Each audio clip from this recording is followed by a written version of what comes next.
We're going live. Brad Nigh, we are live. Oh no.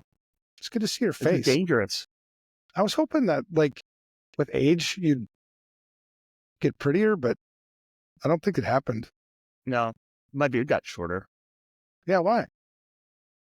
So in April, we were celebrating spring break, and I was like, oh, I can't believe it's been 6 years that I've had this beard because the Caps won the playoffs. And like, my wife goes, yeah, it's about 5.5 years too long. I was like, what do you mean? What? She's like, I don't like you with a beard. I like seeing your face. I'm like, really? What? Okay. So this is the happy compromises. I don't have to shave every day, and Yeah, I had she doesn't my have to deal beard. with. My beard grew for a long time, and then like a year and a half ago, April of last year, I shaved it. I was like, I wonder what my face looks like. You know, I haven't seen it in so long, so I shaved it. I'm like, my God, there's 3 chins here. I look like shit.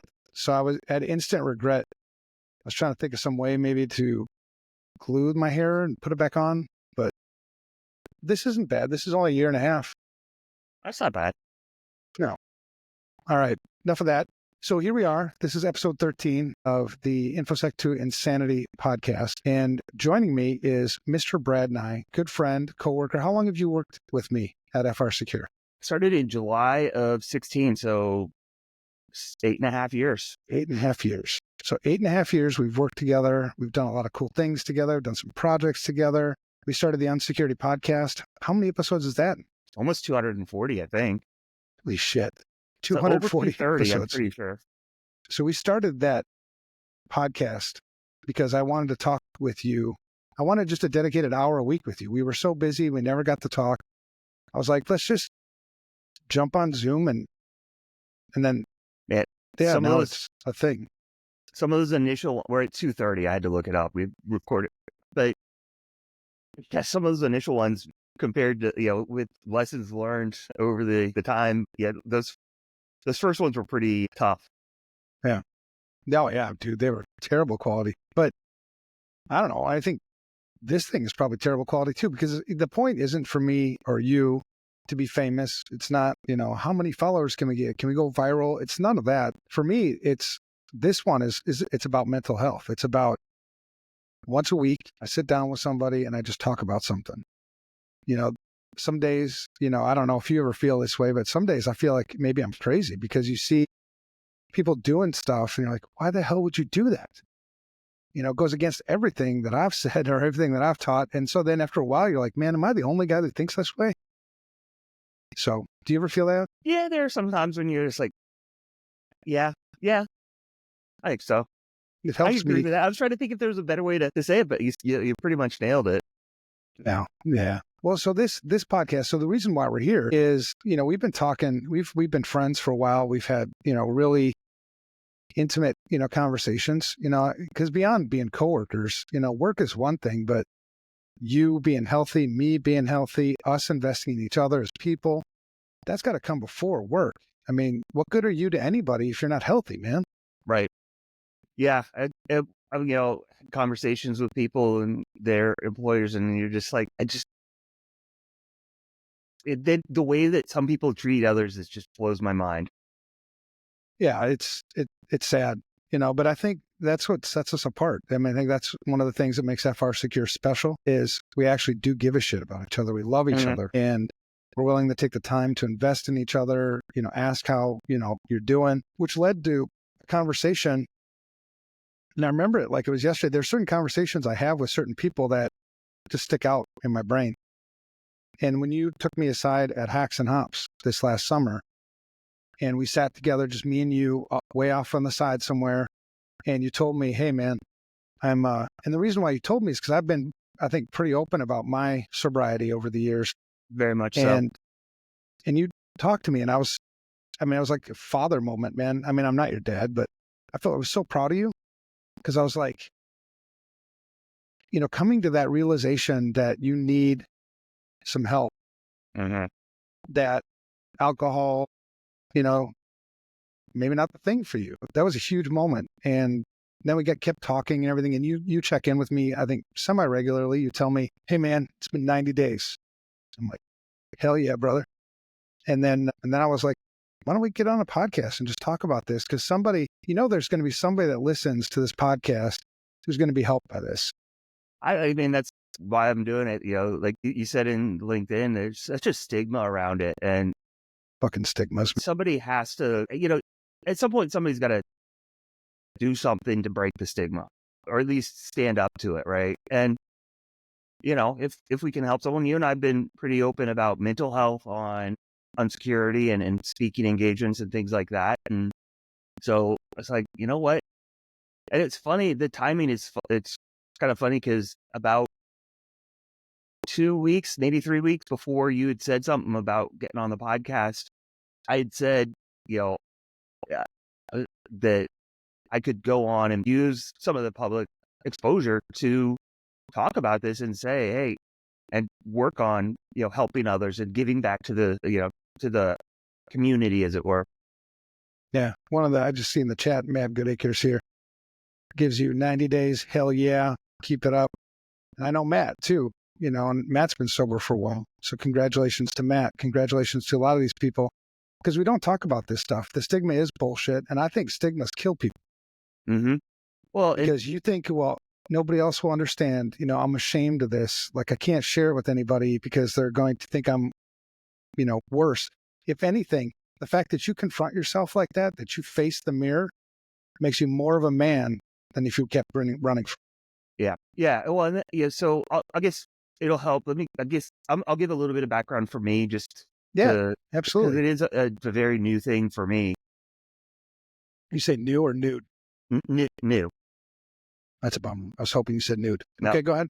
No, it's like 0 out right now. There's no way there's that happening, right? You need to come hang out with me. We can make this part of your treatment.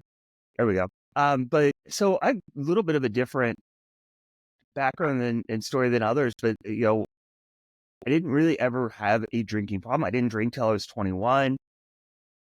Never had issues with it in the past. Where it became a problem is after COVID and the isolation, and that really hit me hard. And so it's been about fucked up a lot of people, man. 4.5 years there. It's been, an issue. And then, I think I've talked about it. It was April of 22. I found out about my dad, and that he had died, 2 months prior, and it was sick for a while, and nobody reached out to any of the kids. And that kind of just broke me. There was a bunch of other stuff, and, not make excuses. I just couldn't deal with it. It was just too much. And so it about that time is when I really started drinking a bit heavier. But, I justified it, right? Anybody who's gone through this knows that I rationalized it. I was only drinking from like between 7:30 and 9:30, and I wasn't hungover in the morning, and I wasn't drinking and driving, and all the things that you do to not admit that this is a problem. And so, again, anybody that has gone through it will probably nod in agreement, but kind of get an ultimatum from the spouse of like, I can't live with you if you're going to be drunk and you're drinking. I'm like, and so, that shakes things up. Right. Yeah. It gets your attention when somebody says that. And so I did try on my own for about 6 months, and definitely reduced the amount and the frequency of the drinking. It kept falling back. So I'd be like, I'd go a month, oh, see, I don't have a problem. And then what do? You go right back to what you were doing. And I'll go 2 months. See, I don't have a problem. And so finally kind of realized over Labor Day weekend, I couldn't do it myself. That was this Labor Day weekend, 2024. Yeah. All right. So just some stuff happened, and I was like, holy this is not who I want to be. I've tried this. I can't do it. So I actually did, I'm currently doing, but I went to Hazelden, Betty Ford, and did their intensive outpatient program. And that's 4 nights a week for 3 hours a night, which is exhausting. So I just moved down to 2 nights a week last week. And so that'll go on for a while. But, my big thing was everybody talks about AA, and when you see that, and there's a lot of religion and God and the higher power, and that doesn't resonate to me. I'm not a very religious person. It's just not me. So that really was a barrier for me. But then I went and I was like, I can't, I need to do something. This is, it's not working. And I realized it's not like preachy or religious or anything like that. It's, it's the community. It's that feeling of, you're not the only one. You're not isolated. Just the sheer number of, I was showing you, like, this is my stack of papers with notes from, the intensive portion. Like, the amount of tools that you get and can learn and that we don't have is incredible. Yeah. And Yeah. I think the thing that I struggled with is I didn't have the long history. You hear the stories of people going like 90 days. This is the longest I've been sober for 90 days in like decades. And at first, I'll be honest, I was like, well, yeah, I don't have, like, I don't get it. Like, how am I the same? And then what you realize is we're all there for the same reason, face some consequence, right? It became a problem.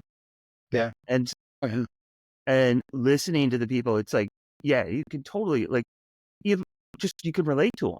There's just things that you hear and you're like, okay. And, I've built friendships in the last couple of months that are incredible, like better friendships than I've had with people that I've known for years and years or decades. Like, you just feel, and it's a place free of judgment, and there's a way to learn. And, there's other recovery methods out there. Like, I'm not following 12 steps. I'm using smart recovery, which is like science-based, but it's very similar, but it just resonates with me. It's more like cognitive behavioral therapy type of stuff.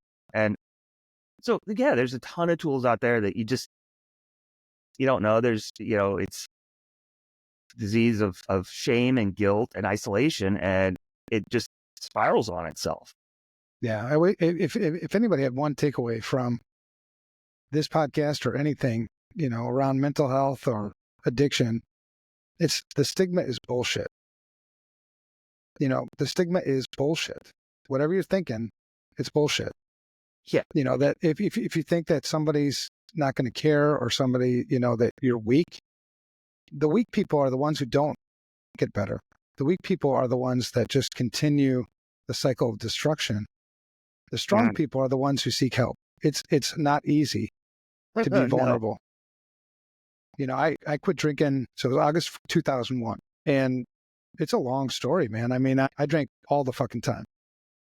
Not all the time. I'm an all or nothing kind of guy. Mm-hmm. Still am today, right? So there's such a thing as an addictive personality. And so every time I drank, it was all in. My wife, who is my wife today, was with me during those final years.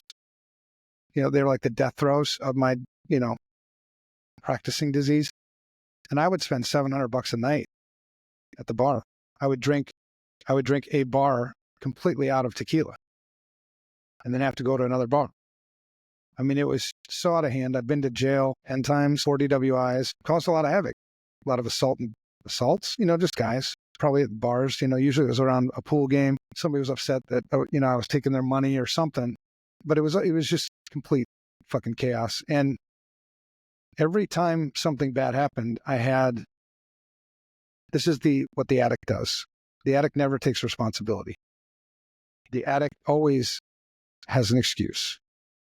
And so I always had an excuse. The circumstances were wrong. The police were in the wrong place at the wrong time. I mean, it was always some shit.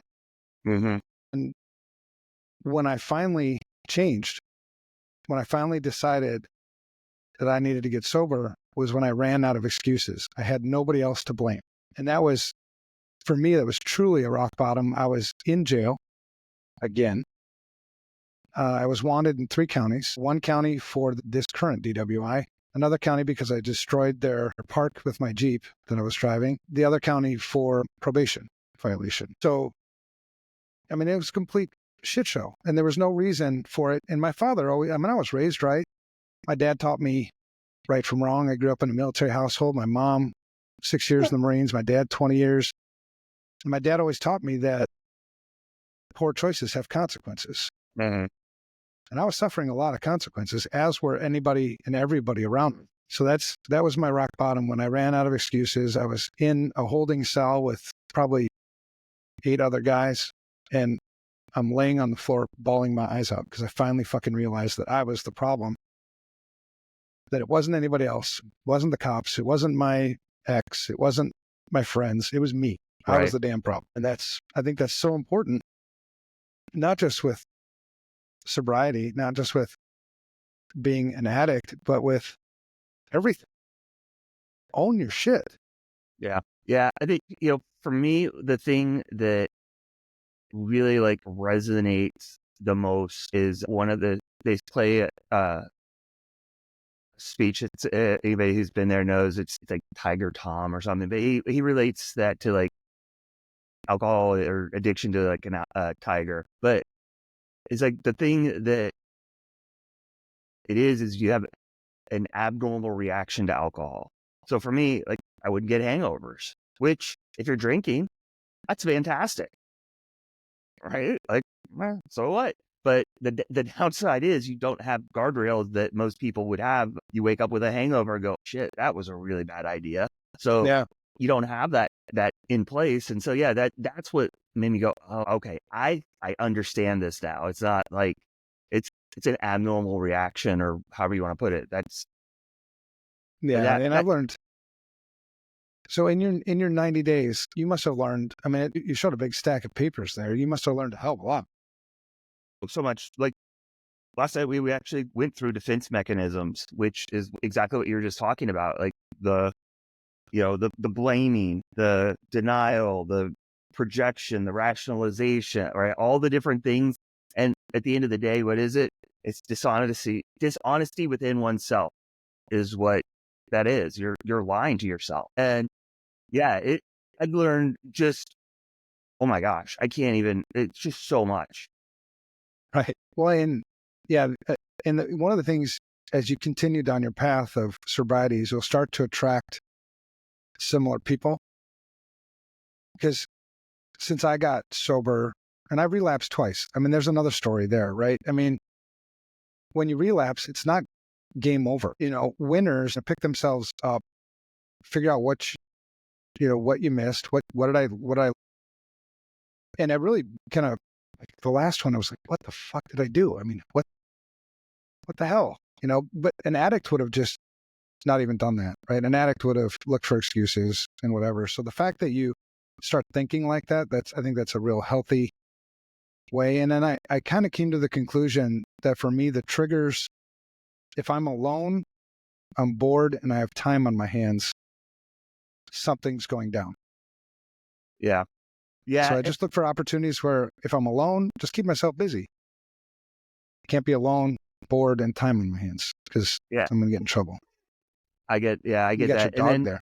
I know. Your dog's addicted to you.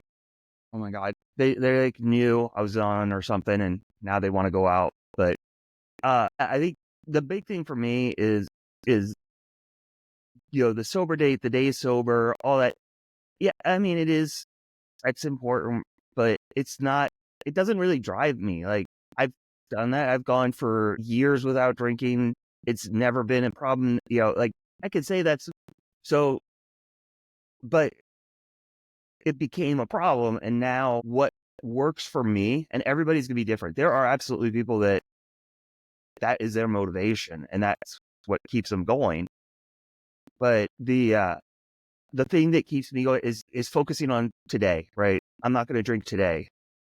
I'm not going to drink today. Like just because otherwise you go, this is a common theme is, I can never drink again.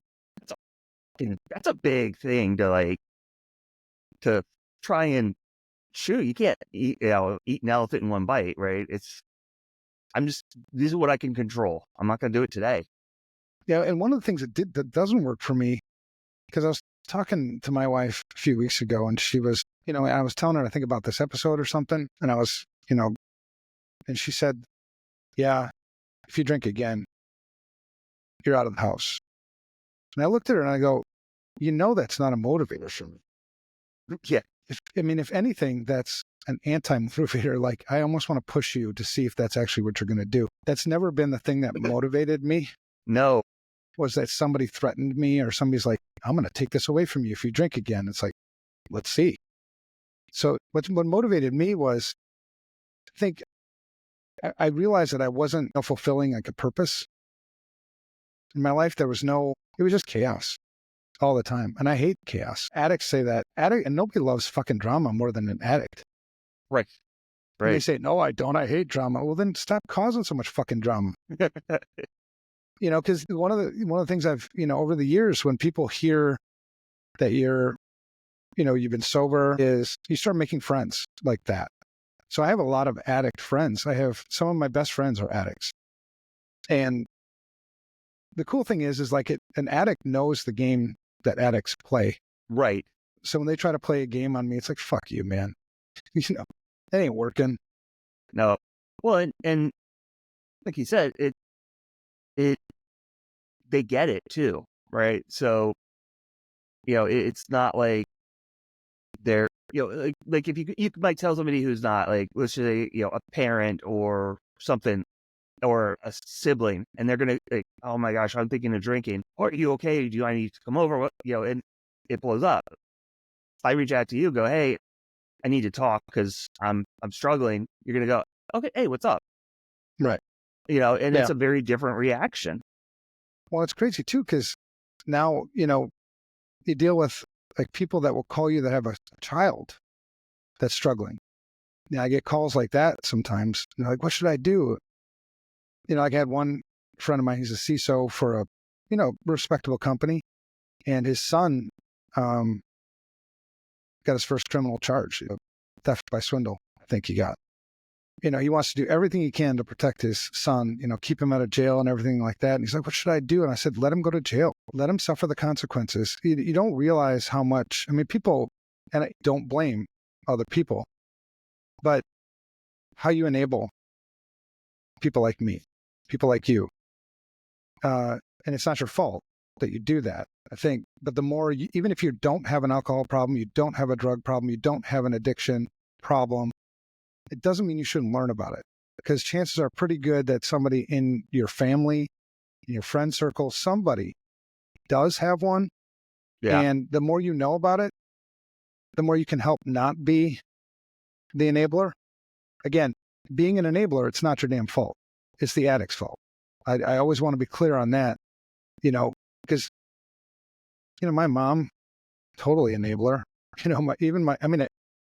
I can manipulate anybody to be my enabler. I'm a really good fucking addict. I can always find a justification, like, you shouldn't have given me money. Well, I need money. It's always some crazy shit. But I never went to AA. I remember when I was in, because I did go to a treatment program. It wasn't as intense as yours. It was a program called the Safe Streets in Minnesota. And I said, I'm not, I don't want to go to AA. And the guy said, there's no way in hell you're going to stay sober. I was like, what the fuck? What do you mean? He's like, you can't stay sober without AA. I'm like, the hell I can. And I can. AA is just a tool. You have to figure out what tools work for you, what support system works for you. Well, I think you just nailed it. The support system, right? That's why, AA is it's so powerful. It's the largest sober support in the world. There comes a time when that support becomes a crutch. I've seen it happening with a lot of people where the life skills you need to cope with alcoholism doesn't come from an external source. No. It comes from you. And you have to have the support. But there are times, I know some friends who, they will, if they miss an AA meeting or if AA wasn't there, they'd be back at it in a heartbeat. Yeah. Because it's become such a crutch for them. It's another tool in the toolbox, right? Like, that's how I look at it, is that, having that place that you can get the thought out of your head, right? If it swirls and sits there, that's when you get into trouble. And if you, just getting it out and verbalizing it, it can be, that's a tool in the toolbox, but it can't be the only one. So what was do you remember the turning point?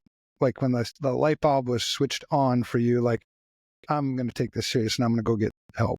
Do you remember that moment? Yeah, I reread some of the stuff I'd texted and was like, holy, it wasn't aimed at the person, but it was not who I want to be. And I was embarrassed and it was a shame. I was like, holy fuck. Okay, I can't keep doing this. I need to stop. I need to do, and it's funny. I was actually talking to my sister this weekend, and I think one thing that I was thinking about and kind of just hit home was, yeah, it's great not to drink. Like there's so many positives from that. But what the biggest change is, I've dealt with all the shit underneath that was causing the wanting to drink. And then I was just, you know, adding to the inferno, inflaming, making things worse. So it was like, I was like, okay, well, that's not who I want to be. I tried this on my own, and I can do this myself. I can quit anytime. It hasn't been a problem. And I just went, nope, I'm done. I can't do this. Yeah. Yeah. Yeah. That's the thing, man. When you peel back the layers of the onion, you realize that there's a lot of brokenness under the addiction. I mean, it's not, drinking really isn't the problem as much as the shit that leads to the drinking and what you use drinking for and all that other stuff. yep. Yeah. Well, and let's be honest, we're roughly in, the same age. And No, I think I'm older than you. You are, but not significantly. I feel older than you. You look older. I know. Oh, but the guys, we didn't ever get taught how to deal with emotions, how to deal with feelings, right? It was suck it up. Don't cry, right? Like, so then here we are, and you've got adult problems when you've got kids and you've got things going on, and you don't have any way of like, how do you deal with it? I don't know. I'm just going to avoid it. Yeah.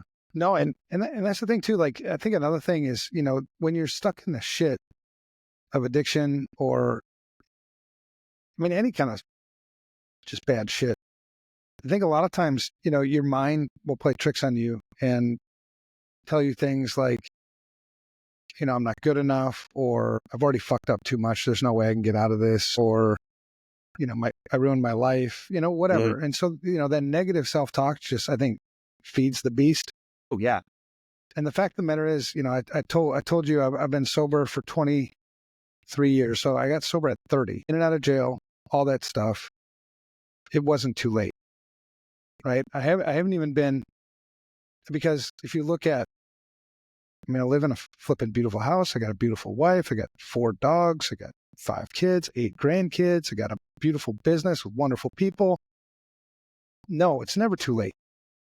You can be 80 years old and choose, from this point forward, man, I'm going to grow. I'm going to be a better person. Tell me one of your challenges. Can you think of a challenge, your biggest challenge in this early stage of your sobriety? Like, is there something that's just like, man, some tough shit I had to work through? Is something that sticks out?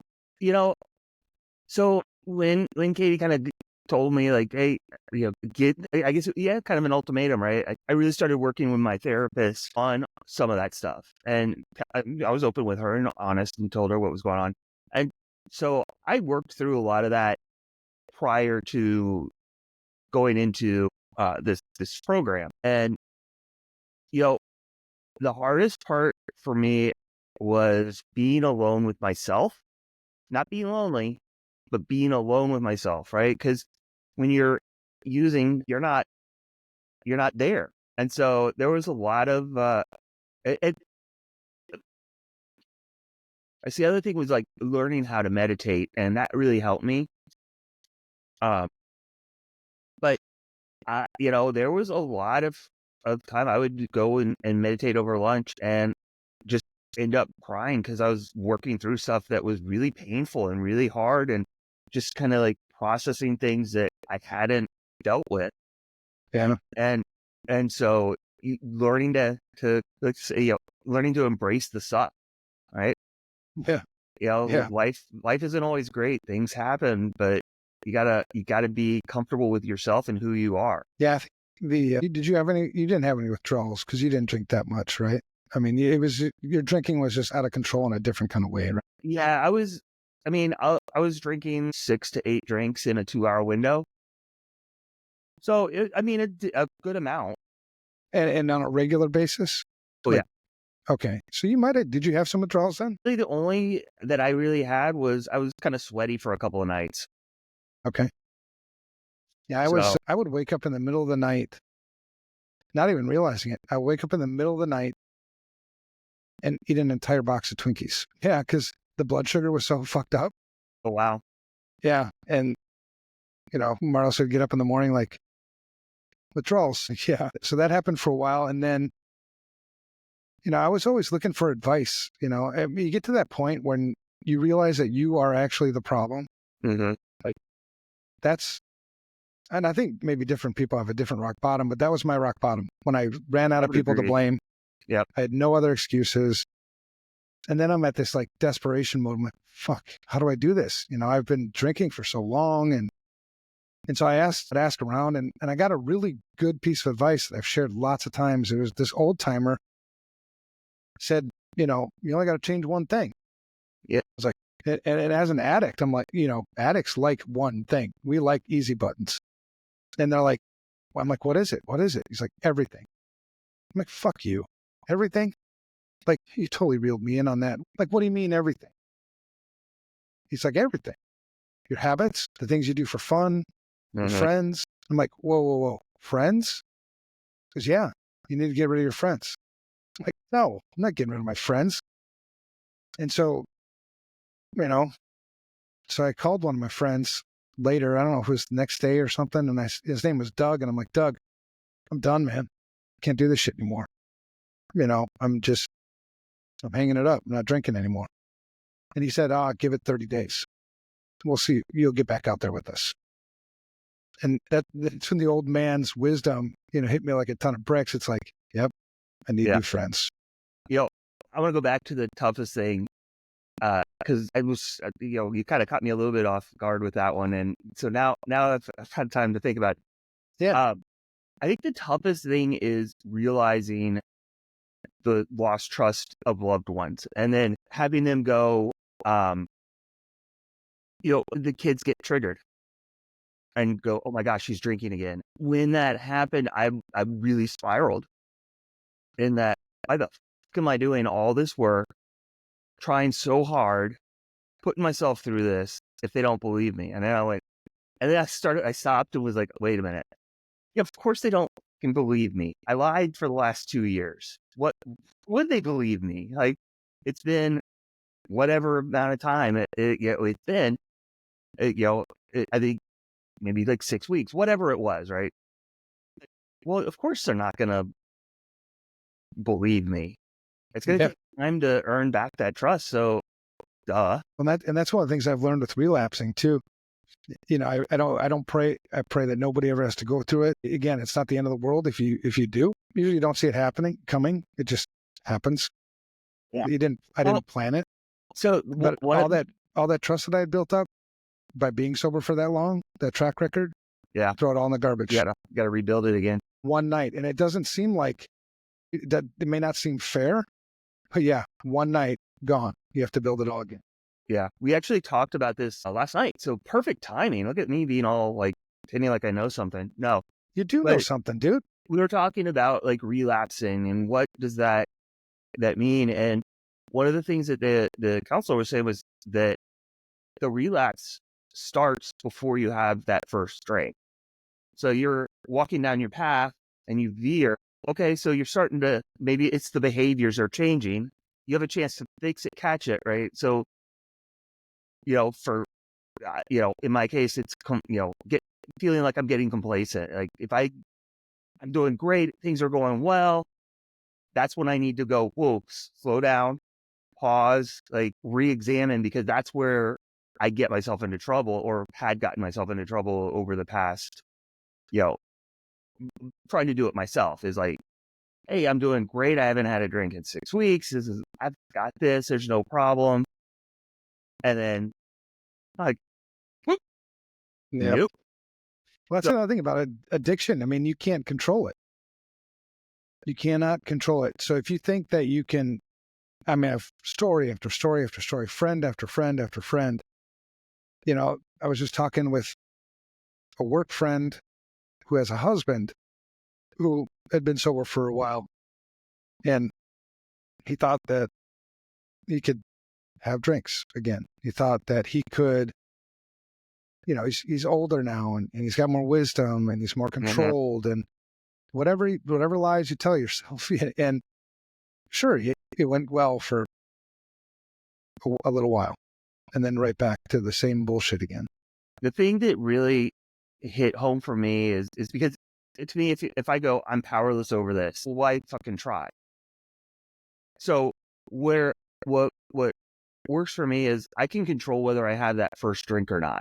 I can't control if I have that first drink, I can't control what happens after that. But I can control if I have one or not. And so that's where that 24 hours at a time, like just focus on today.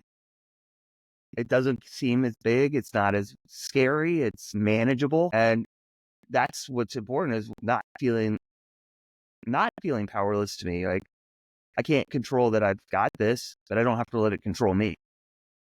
No, So exactly, man. Yeah. And it's that positivity. It's that positive self-talk that, you know, goes a long ways. The older you get, or the longer you are in sobriety too, the easier it gets. You know, yeah, I remember back, you know, the first 90 days, the first 6 months, it was hard for me because I had to learn all these new habits. I mean, it yeah. was Well, crazy. I feel incredibly blessed and lucky in that I remember I didn't drink for a really long time. Like when my daughters were young, my wife was working nights or weekends. So, I couldn't take care of infants if I was like, it just wasn't something that I did.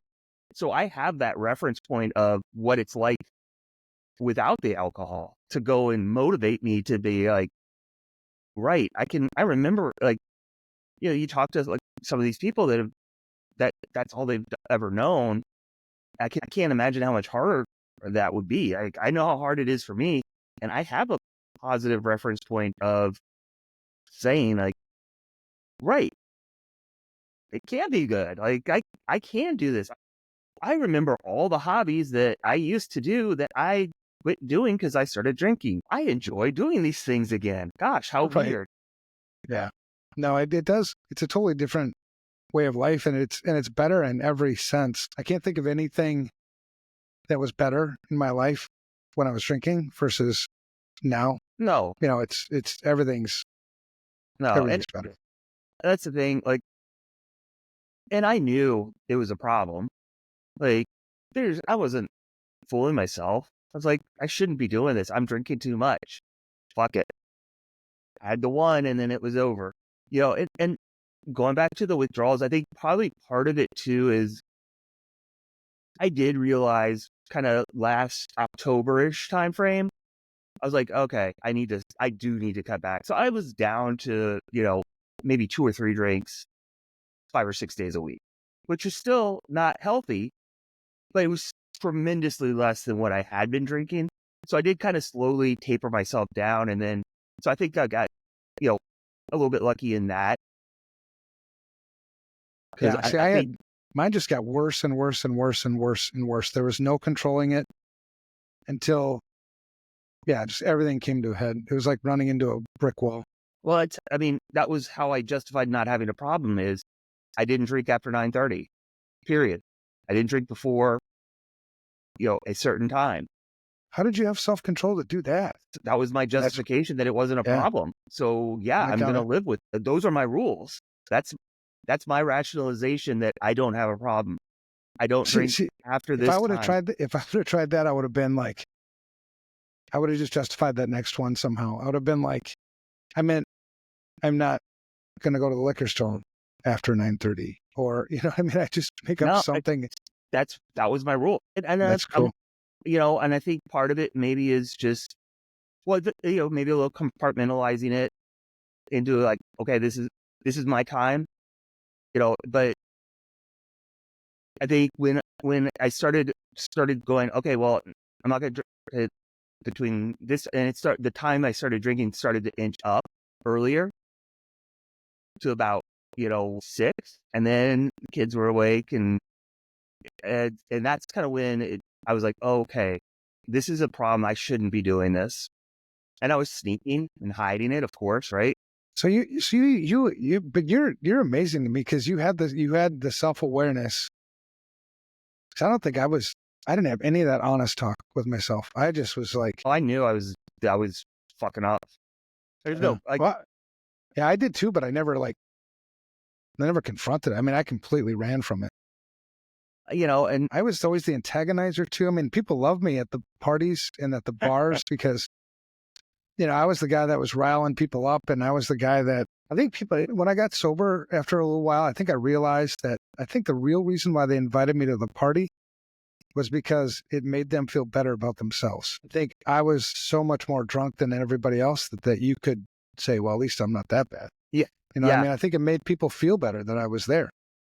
yeah, no, and that's a very common, and this goes back to that abnormal reaction. Like, I can think of 5 or 6 people that I've, gotten to know that said one who was on their 3rd drink when everyone was still finishing up their first, and I still wasn't as drunk as them, or whatever it was. And that's it. If you think you have an abnormal reaction to it, that's when you should probably look at it.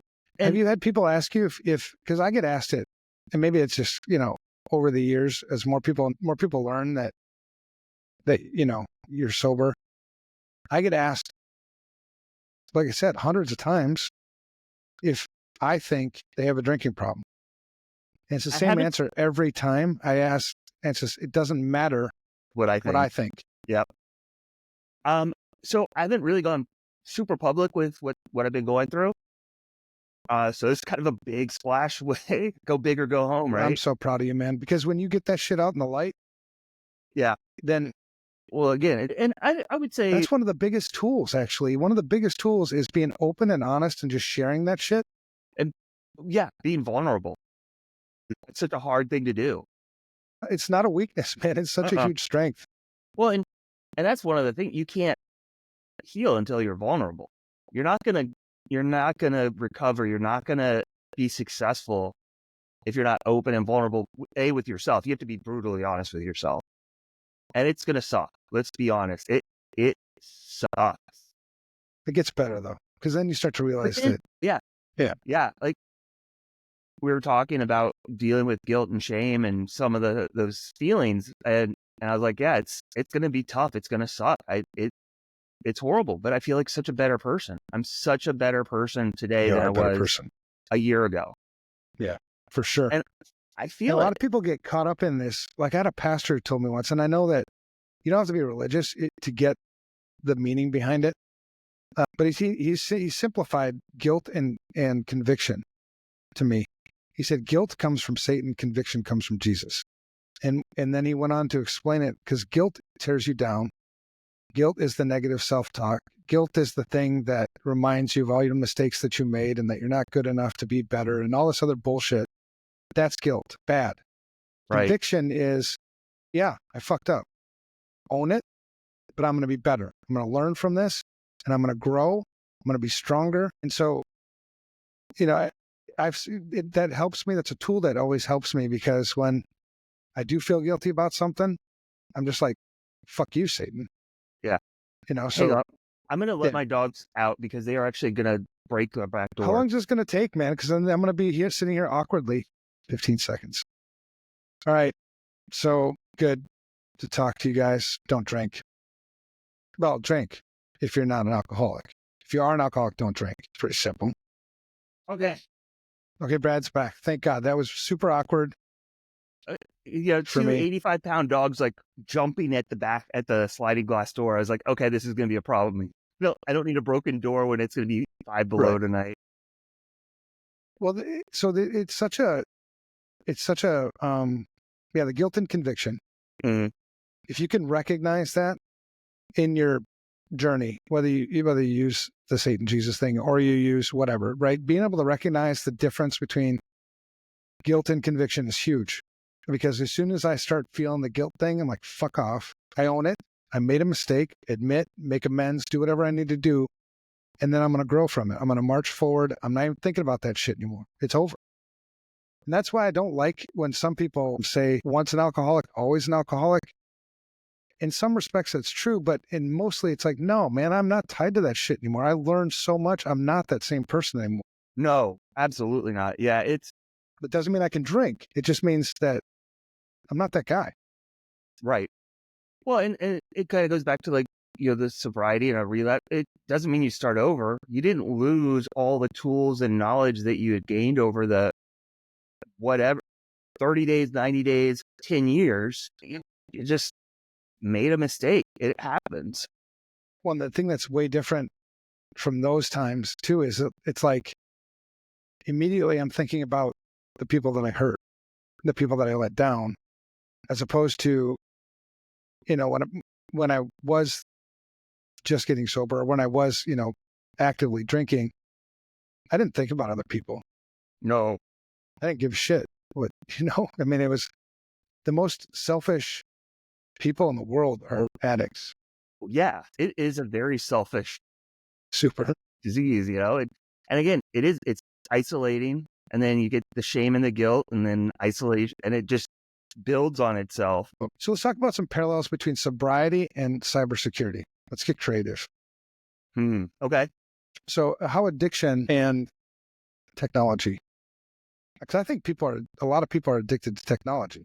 Well, it's looking for the easy button for sure, right? The blinky light that's going to fix everything without doing the hard work behind it that actually matters. Right. And this ignorance, right? This just like, it's almost like you march to your own demise. Mm-hmm. It's like it's like, well, I'm in the herd, but the whole herd is running for the cliff. Yeah. And I can see myself like that when I was hanging out with my friends and being an alcoholic. I was that same kind of person. Like, yeah, I was destroying myself because I didn't take the proper precautions. I didn't do the hard work. Whereas now, being sober, I mean, I see that as kind of a parallel with information security, because I think there's just this ignorance. And if you're a practicing, alcoholic, addict, there's a lot of ignorance that goes with that. Yeah. And how about the accountability? I think some of the biggest problems in our industry are because of lack of accountability. Nobody's actually accountable for this shit. So when you say that with cybersecurity, I think the executive level, right? They don't want to have accountability for that. They push it off on, well, that's IT's problem, or that is security's problem, right? Like that's kind of where I see that parallel being. Yeah, because, with like, take alcohol, alcohol, the common theme that got both of us, that led us to make the decision to be sober, was the pain. It hurt too much. Yeah. There were consequences that it was too much. Yeah, I couldn't handle. Yeah. And when you look at information security and you see people doing the things they do, not changing default passwords, single factor authentication, blah, blah. I mean, the list goes on and on and on. And you read about the breaches, on, and nothing really changes. 30 years in this industry, and you look and you're like, man, this seems like we haven't made a hell of a lot of progress, because we're still talking about a lot of the same shit we were talking about 30 years ago. And I think a big reason for that is nobody's felt the pain. There's not enough pain. Yeah. If like back in the day, well, I got cyber insurance to pay for it. Right. Excuse. Exactly. I mean, you get so many breach notifications nowadays, and you read about so many breaches. It's like, yeah, big deal. I mean, I'm still fine. Or, let's say somebody hacks your bank account and steals your money. You get your money back. I mean, so there's no pain. I mean, and the pain that we do have, we all share. Like I pay for other people's shitty information security habits. Right. Because the bank's not going to lose money. They're just going to raise fees and spread it across the others. all of us. Yeah. Yeah, gosh, yeah. Something to think about. There Something to think really about is anyway. like a lot of the, you know, again, I'm gonna go back to my worksheet here because Hell yeah. it's really good to fit like defenses, right? Avoiding it. Yep. Okay, we see avoidance in cybersecurity, InfoSec. Blaming, yes. Denial, absolutely. Kind of invincible. It hasn't happened to me yet, so it won't happen. I'm telling you, man. I think there's a lot of parallels between the information security Procrastination, bullshit and minimizing, addiction. rationalization. Yeah, there is absolutely a lot there that makes sense. Crazy. Because like I wouldn't have known this stuff. I wouldn't have thought about this stuff had I not been there. Had I not gone through some of the things I go through. I mean, I was thinking about, I'm actually going to write a blog post about this. Like, over my life, you accumulate these scars. I call them scars, right? Whether it, the shit that happened in my childhood, addiction, divorce, cancer. I mean, there's just a long list of shit, and every one of those things I think is like a scar. And people see your scars. And when people see your scars, people ask about it. It breaks the stigma down, right? So when you talk about, alcoholism, talk about addiction, you talk about cancer, you talk about mental health issues, you talk about these things, you're basically showing people your scars. And then they can be like, I have that scar too. And then they can talk to you about it. Yeah. Yeah. So I think that's what's going to happen, I hope, for you too. Yeah, it's and that's the biggest thing that I've gotten out of going and doing this is you go, well, I'm the only one who's gone through this, or I'm the only one who's dealing with. You're not. I can guarantee you, I am, still fresh in this, and I can tell you very much those were things that I actively said up until I was like, okay, and actually went. And I'll tell you, it was scary to go, right? For You don't sure, know what man. you're walking into. Yeah. No, yeah. It's like, okay, well, and I very much remember thinking, oh my God, I've got the podcast, I've done the mentor, like, holy shit, what if somebody recognizes me? Very much that's the addict brain going, excuses, don't do this, Yeah. What if somebody finds out that I'm an alcoholic?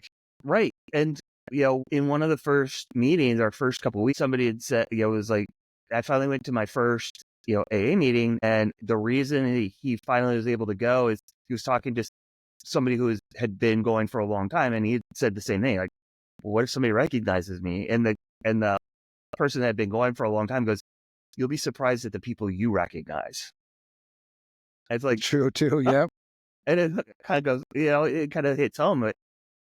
And that's what's so great is those are safe spaces. It's not like I'm going to come out here and be like, so-and-so told me that. No, can I relate to it? Can I say, somebody said that they had been, drinking for 40 years. Okay.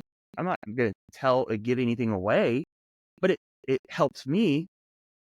And so, you're not the only one dealing with a situation that you think you are the only one dealing with. Well, and if you're transparent about it and you own it and you share it freely, it can no longer be used against you. Mm-hmm. I mean, what are you going to use my alcoholism against me? How? I mean, I've already shared it. I've already told it to you. And if you're going to fire me from a job for it, that's not a place I want to work anyway. Right. If you're not going to support me in making healthy choices and not admit that people make mistakes and not show grace and not show love in this company, I don't want to fucking work here. Right. Thank you for firing me because it saved me the work, saved me the hassle.然Well, and look at some of the, and you go, I'm like, somebody regular, who am I? Right. Like, I'm just a guy. But you look at like the Dax Shepard or the, oh my God, Russell Brand. Like, these are big people and globally recognized that are open about it. I'm like, oh yeah, if they can do it, why can't I? And then you set the example for other people. I mean, you break down, it's really easy to break down the stigma. All you gotta do is talk about it. Right. That removes the stigma, whether talk about mental health issues, depression, suicide, ADHD, whether you talk about alcoholism, addiction, whatever. There shouldn't be stigmas because you shouldn't rush to judge people like that. Now, there are times when, I mean, you would have to have consequences for somebody who continued to drink, wasn't showing up to work on time, wasn't getting things done, because they weren't confronting their alcoholism and everything. That's different. But when somebody's on this path and they make the choice to get healthy, holy shit, pour into those people. Yeah. Those are the best people for your culture, your business, the best people to have for friends. Mm-hmm. Shit, I want that. And that's why I think I have so many addicts as friends. I want those people in my life. I want broken people because there's only two ways you learn wisdom that I know of. One is you can learn wisdom from somebody else. Just listen to them. Mm-hmm. The other way is to get it through experience, but not just any experience. It's got to be experience with pain. Yeah. Yeah. And so if you want a consequence, I want people around me that have the experience with pain because, man, they got so much fucking wisdom. Mm-hmm. Best people by far, man. So stigma, fuck the stigma. Let's talk about it. Open up, be yourself, be comfortable. Let people that do love you pour into you, support you, pray for you, whatever. Right. It's just, well, and my son, go ahead, man. Oh no, I was just gonna say, like you said, I'm such a different person in a good way than I was before I did this. Like, sure, what I'm able to bring is significantly better than it was before. And I'm talking before I started drinking. Yeah. Yeah. You didn't know me when I was drinking. Nope. You don't even want to be anywhere near me. But that's the thing too. I mean, drinking, alcoholism, addiction, all of it. And there's lots of addictions too, by the way. Mm-hmm. There's sex addictions, gambling, there's pornography addictions, gambling addictions. And when people do ask me, do you think I have a problem? First, I always say, it doesn't matter what I think. But if you want my opinion, I'll give it to you. And it's the same thing I teach because we overcomplicate everything. Drama does that. But if you really want to simplify, bad choices have consequences. Good choices have benefits. Mm-hmm. So if you look at your drinking, are there more consequences than benefits? I mean, I don't know. That's pretty simple. Right. And like what you said, your consequences are going to look different from others. Like mine look different than yours. Yours look different than. Oh God, addicts love to compare themselves too, don't they? Oh yeah. And it is so easy to say it's like you said, it's a disease of yet. This hasn't happened yet. You don't do something about it, it's going to happen. Yeah. So sharing that stuff, I think is super important because that somebody, like I remember the first time I shared that I was molested as a child, and that's one of those things like, oh my God, don't ever share that. Why the fuck wouldn't I share that? I mean, part of sharing it too is the more times you verbalize it, the more times you confront it, the more times you put it out there, the less power it has on you. Yeah, I was going to say, the more power you take over it. Yeah, you just talk about it all the time, and it makes it then it's a big deal. But I remember the first time I did that, it was at like a men's group, and I had over five, maybe six men come up to me after I'd given that talk that all shared with me that they had been molested as children and they never had shared it with anybody. The stigma was so fucking strong. And so what are they doing with it? Well, you just keep it all bottled up inside and it continues to have power over you. Fuck that. Why would I let, and this was, an uncle. Why would I let him have power over my life? Right. No, not going to happen. So, you were there when Robbie committed suicide, right? Yep. That was, and I've had like 5 friends, I think, over my career who have committed suicide. And every time that happens, it's because the same thing with like addiction too. Every time that happens, I I always question, I don't know if you do this too, but I question, like, what could I have done? Yeah. And Could I have you can't. called him? But it's kind of a normal part of processing. Yes. Oh, yeah.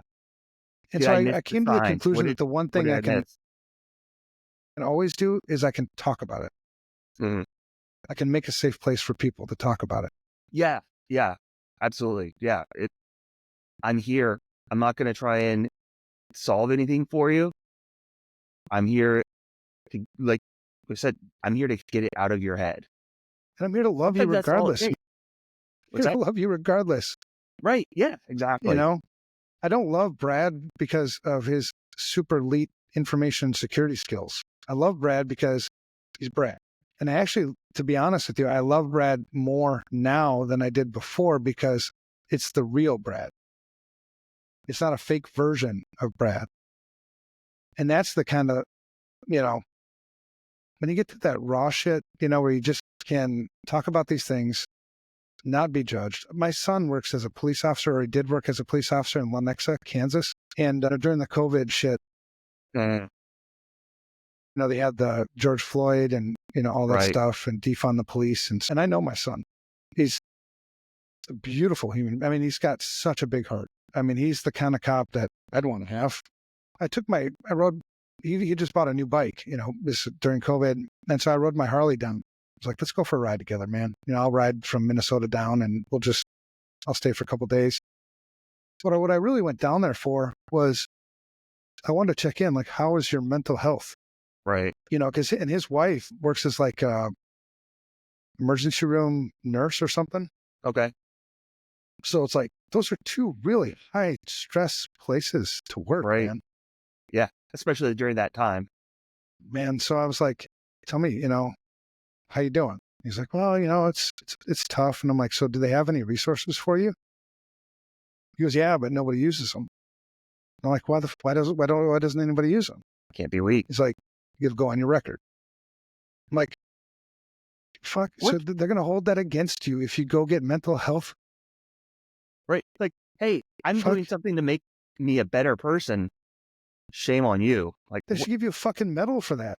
right. That's part of the stigma too. I mean, it's just this twisted, like there's something wrong with you if you've got a weakness. And I've never met a man anywhere ever who didn't have a weakness. Right. Yeah. Nobody's perfect. And I think the ones that get it right, the ones that I think are growing in their life, is they recognize their strengths and they minimize their weaknesses. So the process that you're going through where you're doing this self-examination and getting real with yourself and honest with yourself, a lot of that is like, who am I? What am I good at? What am I built for? And what things am I not? Right. And if you capitalize on your strengths and minimize your weaknesses, that's when you're living your best life. Like, my weaknesses are I suck at time management. I suck at all management, maybe even. Right.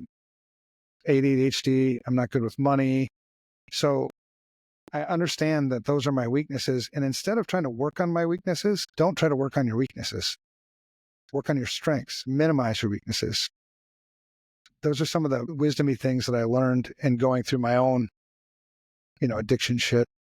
Yeah. I still, anybody that really knows me will laugh at this, but, I remember it was in first or second grade.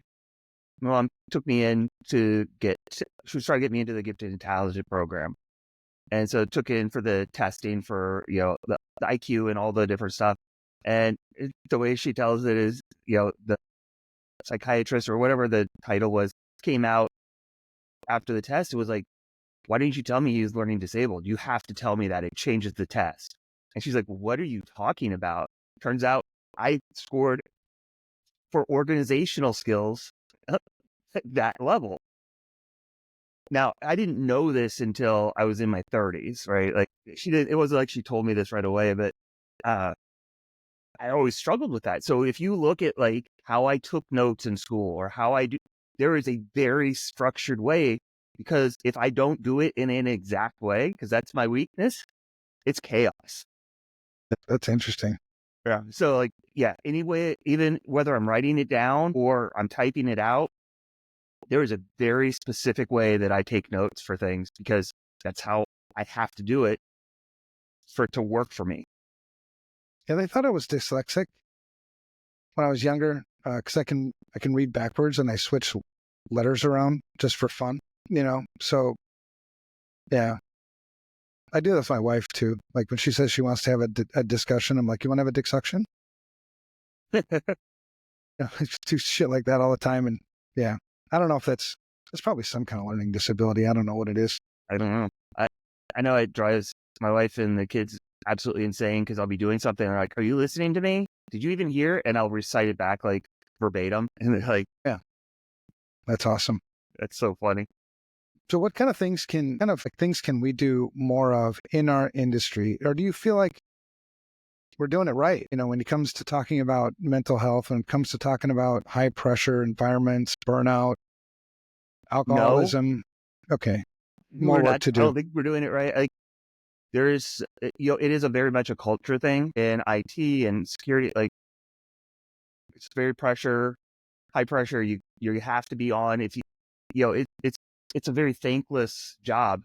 You're Mm-hmm. either everything's working fine, so people are going, "Well, what the hell are you doing?"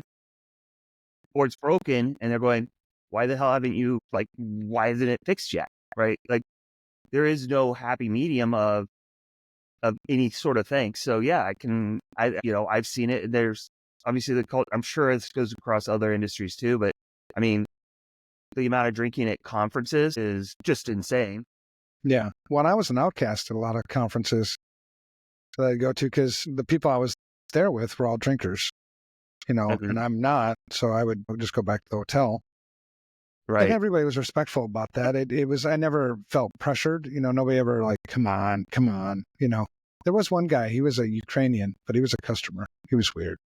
But yeah, I think, yeah, I mean, there's always more work to do. I think we need to just continue to talk about it. I don't want to talk about Yeah. it too much though. Do you ever feel like if you talk about it too much, then like you're obsessing about it or that you're almost kind of being a hypocrite? I think it's just you don't want to get preachy, right? Yeah, right. So I think it's important to be open, but Be be authentic. natural. Yeah, Yeah, yeah, exactly. yeah, yeah. Because this truly, the only reason why I would share this stuff isn't because I don't want any damn pity. Fuck the pity. I don't want any pity. No, Period. Never want pity. I want to help people. The whole reason why I'm in this industry to begin with is I hate seeing people get taken advantage of. I hate it. And so I feel like that's our job, is to serve people, is to steer them in the right direction. It's to protect them. And the same thing goes with when you talk about addiction or mental health or this other stuff. I think when you're transparent with people, you're hoping that it's going to help somebody. That somebody's going to watch this or somebody's going to hear your talk somewhere and be like, my God, that hits. I'm just like that. And then they turn their life around. They get help. They do whatever. yeah, I think you know, gosh, I volunteered to help you with a mentor program Oh, that was like fun. 6 months That was after it awesome. started, right? Like, Yeah.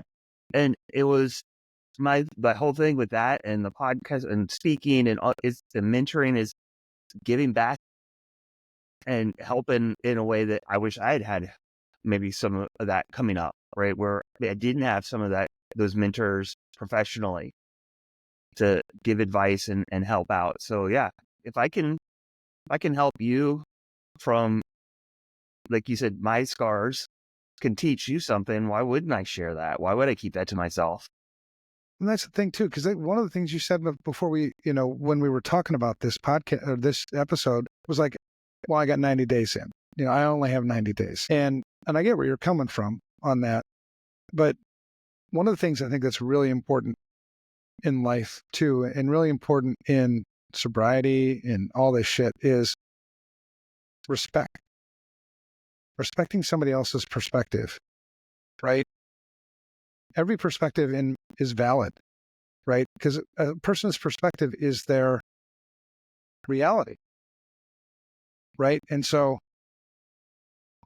when you share your perspective on where you're at, where you came from, your current part of the journey in, 90 days, you don't realize how helpful that is even to somebody who's been sober for 23 years, because it reminds me of things like, shit, I remember that, because we easily forget things. We get older and stuff. It evokes emotions, that, yeah, fuck, that hurt. I remember that, so it's super valuable, man. Whether you're 90 days, 9 days, or haven't you made the decision to get sober, your perspective still matters.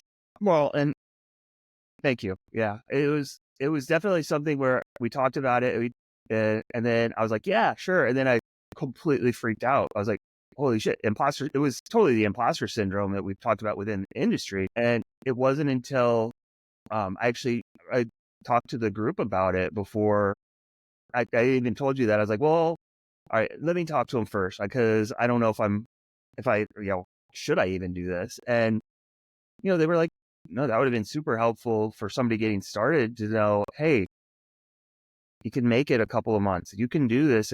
It's hard, but it's not scary, or I guess it is scary, but at first, but it's a good though. But yeah, you get there is hope, and that hope is, the most powerful thing you can have. So yeah, that's why I like the conviction thing too, not the guilt thing. Anything that steals your hope, real hope, there's that false hope too. I mean, we can convince ourselves that we're people that we're not. Right. So, being honest with yourself, you'll find that there's a lot more hope there. You don't have to keep up some damn facade. Right. Well, you don't have to, I remember one of the people was saying he would write down his lies because he couldn't keep track of them anymore. Yeah. That's probably, you're probably in a bad spot then. Right. And it's like, my life is so much better because I was spending so much time, maintaining the lies, that it was so much energy. Like, and it's true. Like you just, yeah, it's very freeing to go through this and figure yourself out. And, the one thing I will say is, yes, a lot of times it is, a significant other that's kind of the reason people get there, but you're not going to be successful if you're doing it for somebody else. Yeah, it's got to be you, and that's what had happened with me. Is I was trying to do it for the wife and kids, and still going, I don't have a problem, but I'll stop drinking because they want me to. Right. Yeah, it's so deeply personal. You have to own it. And I remember a lot of times it was like going and saying like, it's funny how you say this or how we do this, and it's like, crap. It's funny how I do this. I was saying we because I don't have to take accountability if I lump everyone in at once, but those realizations and stopping myself mid-sentence in the middle of talking with 15 other people, you go, damn it. But it's very powerful to have that realization and go, oh, that's why I was doing that. Okay. Yeah. No, yeah. It's so, yeah, it's that. And that's where the accountability, I love people in my life who, it took a while to get here, but I love people in my life who lovingly correct me. I mean, without them, because I think I'll always be my own worst enemy. It's just how I'm built. But I have people around me who aren't yes men. I think my friends back in the day when I was still drinking, they were yes men. Yeah, let's go and party. I mean, that's not love. Love is wanting what's best for somebody else, and that wasn't what was best for me. And I don't blame them. It's not their fault. I was there. I made the decisions. It was me who did it. But I'm so grateful, for my wife, the executive leadership team that we have at FR Secure, you, Kevin, Matt, who's on here. I mean, lots of really good friends that if I started to slip, they would, they'd help. Yeah. Like, Evan, you're making some shitty choices there. Yeah. And that goes back to that people you can trust, and building those good relationships. It's just going to make you stronger, and it makes everything better. Yeah. All right. Well, let's hope that, obviously we're talking about, alcoholism and sobriety and all that stuff. It applies to everybody. But in our industry, we know that there are other people that are suffering. There are other people that are, in this spot who are drinking alone. And again, it doesn't matter if I think you have a problem or not. You know it. And if you don't know it, it's probably something you want to get the answer to. Mm-hmm.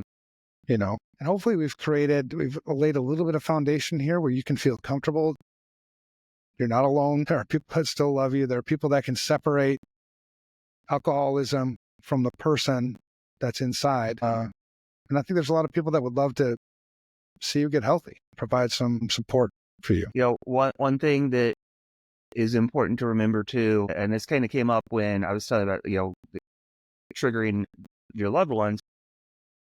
What I've learned is that the family is typically 3 to 5 months behind the person in recovery. So where I'm at today, they're 3 to 5 months behind because they weren't ready to heal yet. They weren't ready to do some of that stuff because why do that or see the change type of thing. So it is important for anybody that's going to go through this to, hey, it's going to take time. One thing that I did is the marble jar. And the story is the teacher would put marbles in the jar when the kids were good, take marbles out when they were bad. And when you get to a certain level, it's party time, right? Well, the trust jar, it's marbles are equate to the trust. And I'm starting with an empty jar. And there you go. It's a good reminder for me how far I've got to go still. Because, I look at the jar and it's just like, how is that not fuller? It feels like it's been way longer than where it's at. Well, and doesn't I think the journey never ends.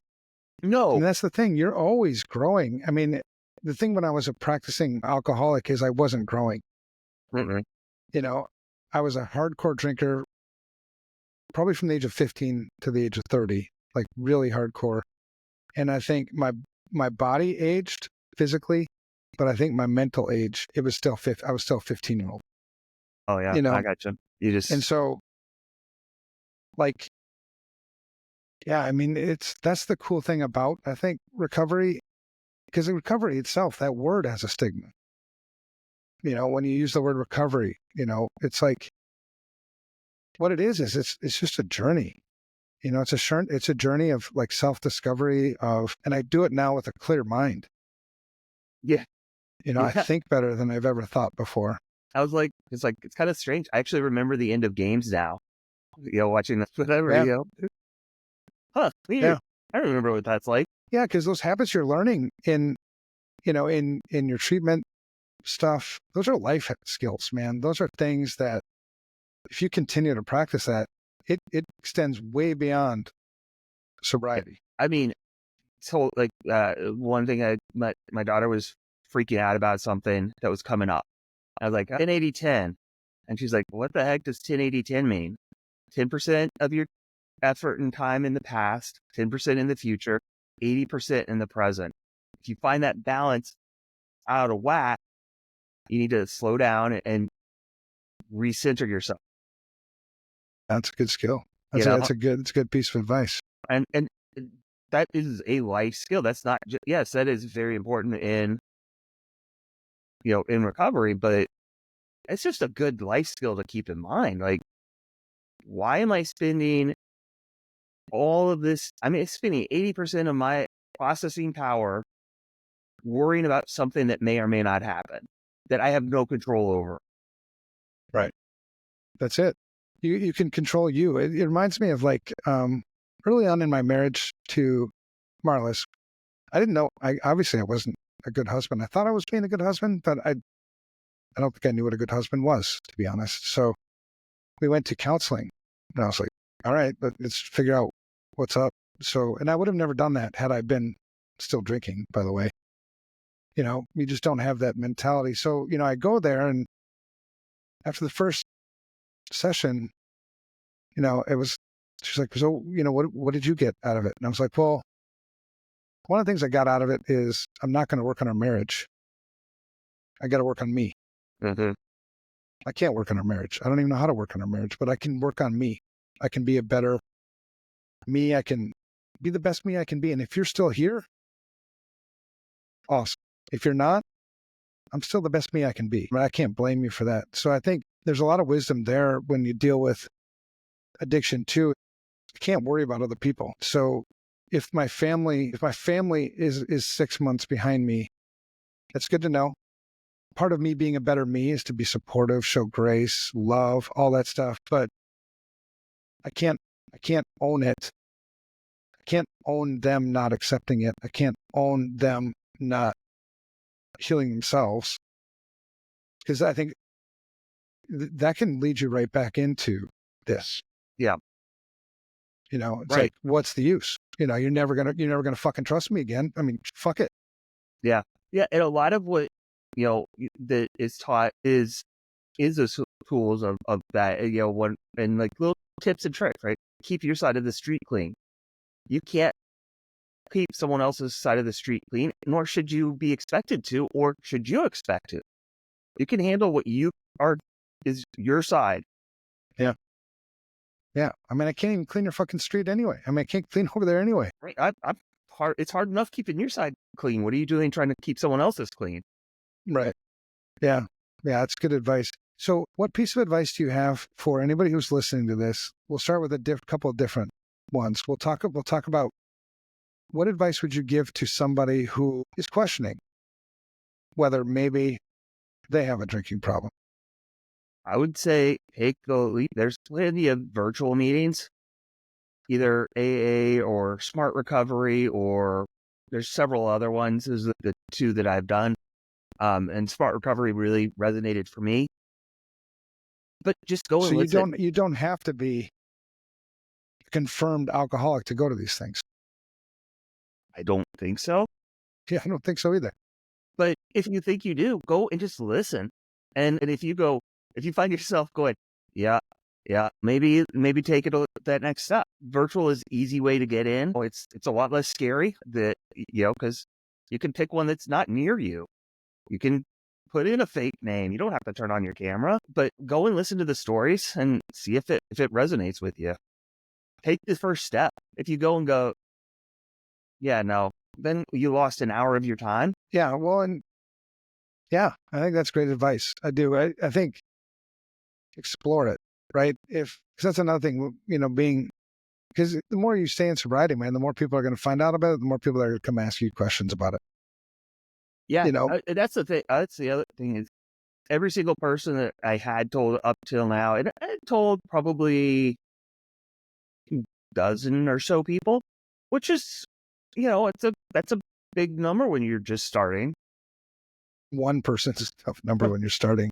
But every single person was incredibly supportive, and almost all like, wow, I'm so proud of you. That like that's incredible that you're doing this, and and that was not what I expected at all. I didn't know what I expected. It was, you do. There's like we talked about the stigma. You're like, oh my God, they're gonna be like, okay, you're one of them, and that is not the reaction I got from anyone. Now, I did tell people that I knew I could trust. I wasn't just telling, everybody and bragging about it, but I can't guarantee you that that's could be your experience. But yeah, and I think if somebody's questioning, if you're a person who's questioning whether you have a drinking problem or not, think about it. I mean, why would you even be asking the question? Something's leading you here to this point, and explore it. Don't give up on it. If there's that little voice in your head that's questioning whether or not you have a drinking problem or whatever, explore it. Right? That voice isn't going to go away, until you answer it, till you answer the question. And I like simple things. We overcomplicate everything, it seems. So if you have more consequences than you have benefits from anything in your life, whether it be alcohol, whether it be shopping, work, whatever, it's unhealthy, right? I mean, you get benefits from things that are healthy. You get consequences from things that aren't healthy. Right. Yeah. And if you come to the conclusion that, I think I need help, there's lots of resources to go to. There's lots of people you can reach out to. I mean, you can always reach out to me. That's one of my weaknesses. I suck at responding to things. But Yeah. Hopefully you feel what I want people to be is empowered. Call it empowerment over fear. Fuck fear. Be empowered. Take control of your life, right? Don't let somebody else dictate your life. Don't let alcohol dictate your life. Don't let whatever. You got to get to this point where you're empowered and believe it. Yeah. And like I said, it's never going to work if you're not doing it for yourself. No. No. What about somebody that, what advice do you have for somebody, I'm trying to think, somebody that maybe fell off the wagon? So, to me, it's the behaviors, right? So yeah, you made a mistake, but was it the same as when you were in active use, or did you catch it, use your tools? Now you still have to have accountability. I did this. I own it. Doesn't mean I have to go back to active use. Who doesn't make a mistake? Like, that's the hardest thing that I think that I'm harder on myself than anyone else is on me. And it's one of those daily mantras or just thinking through, like, you know, we had somebody who did relapse, and I was like, and he was really beating himself up. And I was like, what I tell myself when I make a mistake is I probably put myself and say, okay, if someone else had done this, what would my reaction be? What would my response have been?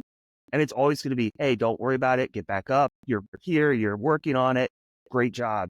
Keep going. Don't give up. That's not what I tell myself. Right. So I have to keep telling myself, like, it's okay. People make mistakes.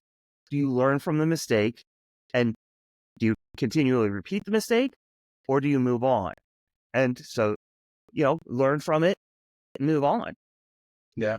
Yeah. Well, addicts are convincing little fuckers, and I'm one of them. So, that's why I know. Because I think, the longer I've been an addict, I think the more I understand the mentality, and how they work. Because I've had friends in a relapse, I've relapsed, and you can kind of tell when they're playing the game or if they really are sorry. You know what I mean? So it's interesting because, yeah, you fucked up. I mean, I'm not going to minimize that, and I'm not going to I'm not going to take any of the consequences away from you. I'm not going to step in. I'm not going to bail you out of jail. I'm not going to do any of that shit. You're here because of your choices, and that's part of the game. And then, like, the last one, was my buddy. He has a meth habit. Not anymore. I mean, still does, but you know what I mean. Right. And he relapsed. Again, and I'm like his best friend. So the first time he relapsed, showed him some grace. Like, all right, man. I get it. I mean, just get your shit together. Let's stop fucking around. And then the second time, I told his wife to sell his motorcycles. He had two motorcycles, and they were both over at my house. I said, if you don't sell them, I'll sell them. When you do shit like this, you don't deserve a damn motorcycle. I mean, it was just kind of this tough love. Consequences, right? Yeah. Yeah. And then when he called me, when he came back home, you could tell. He's a big, big dude, and he was crying. And he had a plan. I mean, I think the thing is, all right, it's done. What are you going to do about it? Rather than dwell in it and continue to be like, oh, what was me? I'm such a shitty person, and what? You're in the past. You're out of your ratios out of whack. Yep. What are you going to do? What are you going to do about it? What's the path forward? How are we going to make sure this doesn't happen again? Right. What was what blindsided you? How did you get there? It's that kind of stuff. And to his credit, he went back into treatment, and he's been into treatment. I don't know how many damn times. And that was another thing that's so frustrating. It's like, you have all the tools. I mean, you could write the damn book on treatment. Yeah. You've been there so many times. When are you going to own it? When are you going to live it? So I'm proud of him now. He's been sober for like 5 years now, again. Something my therapist told me that was helpful is that on average, people relapse 7 to 8 times before it sticks. If it sticks. I'm ahead of schedule. I've only done it twice. So if it Winning. sticks, right? And some people, it just doesn't stick. But for those that it sticks with, it's hard. It's hard work. You're completely relearning life skills or learning life skills for the first time. When some people can't handle facing how ugly they actually are. And it's not that you're ugly, it's the shit that you did that was ugly. And you got to be able to separate that. Like one of the things I won't tolerate from any of my friends, especially my addict friends, is the negative self-talk. Mm. I'll have none of it. You know, like a friend of mine last week or something was like, yeah, I'm just a piece of shit. And I was like, whoa, shut your fucking, no, you're not a piece of shit. You know, you're not. You're worth more than that. Why would I even be investing any time with you? You know, I mean, you got to get this positive self-talk thing going. You know, stop yourself from telling you that you're not worthy, that you can't get sober, that there's not a bright future ahead of you. You know, the last time, you know, waking up in jail, you know, they took away my driver's license, like they canceled it. They didn't revoke it. They canceled it. For 3 years, there was a lot of shit to pay, right? I mean, I think I paid probably close to $100,000 in like legal fees and everything like that. I deserved all of that, right? But when you're in the middle of that and you're just getting on this path, man, it looks so damn daunting. The hill looks so fucking high. You're like, oh my God. Yeah. Hey, how am I going to get through all this stuff? Time. Yeah. Yeah. And then you got to stay committed to it. And then, yeah, you do get over those hills, you know, and then pretty soon you start, you know, working on these habits and life's like normal. I mean, it wasn't normal back then. Right. I mean, I should have died multiple times, and I'm glad you didn't. I lived through it. Yeah, me too, man. That's some crazy shit. Now, and I'm really super grateful that I didn't seriously injure anybody or kill anybody when I was in that lifestyle, because that would have been, I don't know how I would have gotten over that. I mean, it was hard enough getting over the shit that I had to get through. But if somebody would have died because of my behavior, that would have been really hard. So thank God for that. But that's the thing, right? One relapse, maybe that happens. I don't know. That's the thing. When I drink, I'm out of control. I have no idea what's going to happen. Right. Yeah. Why test it? Push it. I mean, I'm pretty fucking happy right here, right now. And even when I have those bad days, there's healthy ways to cope with that stuff. So anyway, man, I appreciate you so much. And as a friend of yours, coworker of yours, I can't tell you enough how proud I am of you. Thank you. You motivate Proud me. of you too. You inspire me. And you inspire the people around you. You truly do, man. All right, next episode is next week. I've got this guy, Matt Goodacre, who I think was chatting over here. We're going to talk about fuck the fear factory. I mean, don't literally fuck the fear factory. I don't know how you do that. The broadcasters might get upset if you did that to that show. Isn't that still a show? Oh, yeah, that's right. There's a Fear Factory show. I forgot about that show. All right, man. Any parting words? No, just, you know, because it's ingrained in me from the unsecurity is a shout out to everyone in my support network. They know who they are. Keep up the good shout work. out to my family for putting up with a selfish dick the last few years. No negative self-talk. That dude's I'm dead. not saying that. I'm saying in use. That's what I was. He was. You ain't no more. I'm not now, you know? So, but no, shout out to them. They've been super supportive and yeah. I'm really excited to see what the future's got in store for you, man. It's going to be a fun road. Yeah. I'm looking forward to it. I just ended the stream. That was good.